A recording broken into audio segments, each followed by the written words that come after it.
Welcome to the Stephen Mansfield audio podcast.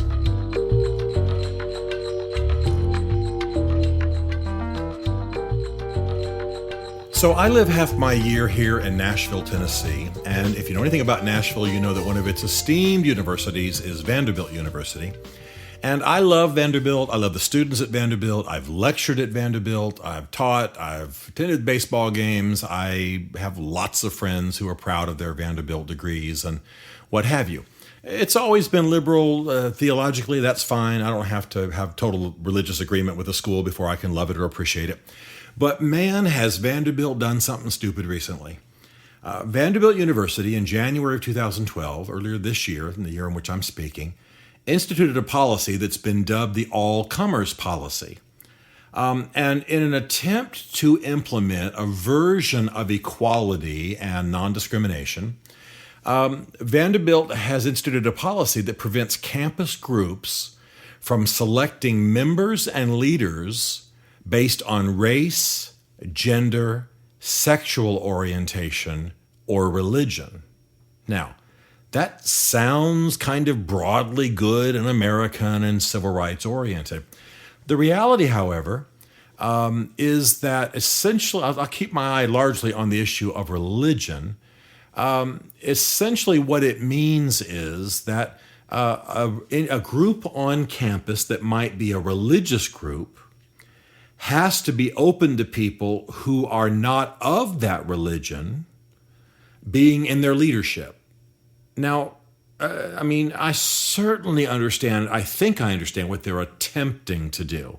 Vanderbilt doesn't want to, sanction organizations that are anti-woman or something, or the KKK. Obviously, by requiring that you be open to every race and gender and so on, you certainly are requiring a certain level of equality, and we all know that that's good, and we all know that still it has to be applied on a cautious, wise, case-by-case basis. There's no one-size-fits-all policy that's going to make this work. Here's the problem, though.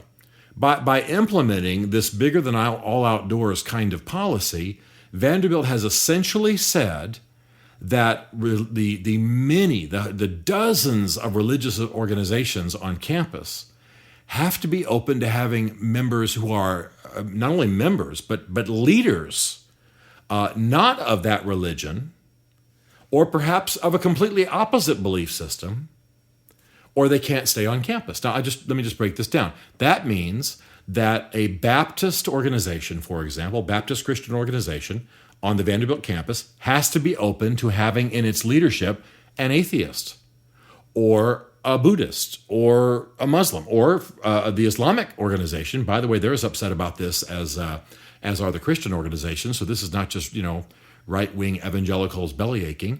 The Islamic organization has to be open to having, let's say, me, if I'm a Vanderbilt student, in its leadership when I'm not a Muslim. This seems to me to be unbelievably silly, and so as a result, dozens of organizations have had to leave the campus. That means literally not be housed on, not be based on the campus. And this includes a wide variety of organizations. The Asian American Christian Fellowship, the Navigators, Graduate Christian Fellowship, Bridges International, Every Nation Ministries, Beta Epsilon Chi, Christian Legal Society. We could go on and on and on with who's gotten basically the boot here from this. It's really pretty sad. The Medical Christian Fellowship, just the Lutheran Student Fellowship, a number of Roman Catholic organizations, and also a number of Islamic organizations. Why? Because if you stay on the Vanderbilt campus, you have to be willing to have a person not just as a member now, but as a leader who is not of your religion, when in fact, of course, that's the whole reason for the organization to begin with. Now, I think this is Vanderbilt's attempt to enforce some kind of equality, but it is an unwise, ham-handed, heavy-fisted, dictatorial policy that's not going to work. It's just not going to work. And of course, it assumes that something is equal or fair or a civil right that is absolutely unworkable. Let me give you an example. I'm ethnically Native American, so if we have a Native American organization of Vanderbilt students, are we required to have a non-Native American in our leadership when it's a Native American organization? Is a track club required to have a young man, perhaps in a wheelchair, as its president? They might want to, but are they required to be open to that possibility when the whole point of the organization is a track club? If I'm a Vanderbilt student, can I insist on being included in the leadership of, let's say, a gay Christian organization when I'm not gay? You see the problem? It's not just bias against evangelicals on campus. It's bias against every kind of organization that is devoted to some kind of a philosophical purpose. And that's where the problem comes in. Now, if it's an organization that's so broad, it doesn't matter. If it's an organization that is, let's say, the political peace organization or Greenpeace. I mean, it doesn't so much matter what your religion is. It doesn't so much matter what your ethnicity is, what your gender is, what your sexual orientation is, etc. But obviously, in an organization that is comprised of people of a certain sexual orientation, again, I'll use the example of a gay organization, or a religious organization that is comprised of people of a certain religion, isn't it obvious that they will want in their leadership people of that religion and of that sexual orientation? Well, sure. So now what's going to happen is I think some folks are going to get hacked off on the Vanderbilt campus, and they're going to say, well, I'm going to go to the gay student union or whatever, this gay organization, the gay fraternity, and I'm going to insist on being considered for leadership when I'm not gay. Well, people get angry like that, and they do things like that because there's an inherent bias in what's being proposed. And the reality is there is no one-size-fits-all approach to non-discrimination. There is no one policy that's going to fit everything. What Vanderbilt should have done is simply go to each organization and make sure that they're not being unduly bigoted in who they consider for leadership and for membership.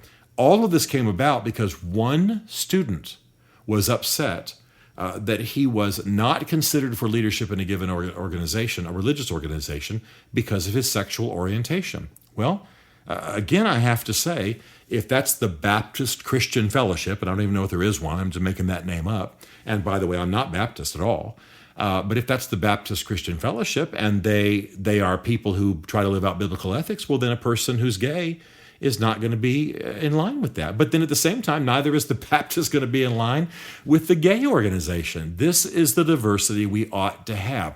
You have diversity by allowing difference. You have tolerance by allowing difference. People are going to differ, and they're going to gather according to their differences if they so choose. And it's not bigotry for them to do that. In fact, I don't even think it's bigotry for there to be women's organizations and men's organizations. I mean, I don't know Vanderbilt extremely well, but I imagine there's some university women's organization, and I'm not a member. Why? I'm not a Vandy grad. I'm not a woman. That makes perfect sense to me. But apparently that kind of status is going to be challenged. I guess you'll have men in the women's university women's organization. It just doesn't make any sense. So what it's done is it's angered people. It's driven dozens of organizations off campus. I know of students who have chosen not to go to Vanderbilt now because of this, because they don't want to go to a school that is maintaining that view. There's a move in the state legislature to partially defund Vanderbilt University. I think that's unwise. And fortunately, our governor is he's not going to sign that, of course. He's going to veto it. It's just a lot of rancor when really it comes down to maybe one or two organizations that needed to be corrected by the dean of students.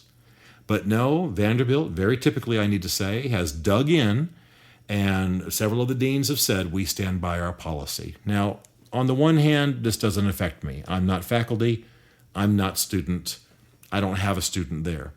But I will say that this approach to an assumed non-discrimination policy is, in fact, a form of discrimination, and not just against conservative, sort of right-wing Christians, if in fact that was the target, it's going to boomerang against everybody. It's unwise. It's not going to carry us into the future. It's not going to create the tolerance, the diversity that we're looking for. And it does not befit the wisdom of a great university. Stephen Mansfield is a New York Times best-selling author, a popular speaker, a frequent faith and culture commentator on Fox Cable News and CNN, and a blogger for the Huffington Post. His groundbreaking books on faith and American politics include The Faith of George W. Bush, The Faith of Barack Obama, and the upcoming The Mormonization of America. You can learn more about Stephen at www.mansfieldgroup.com or connect with him on Facebook and on Twitter under the name Mansfield Writes. The Stephen Mansfield podcast is produced by Isaac Darnell for Chartwell Literary Group.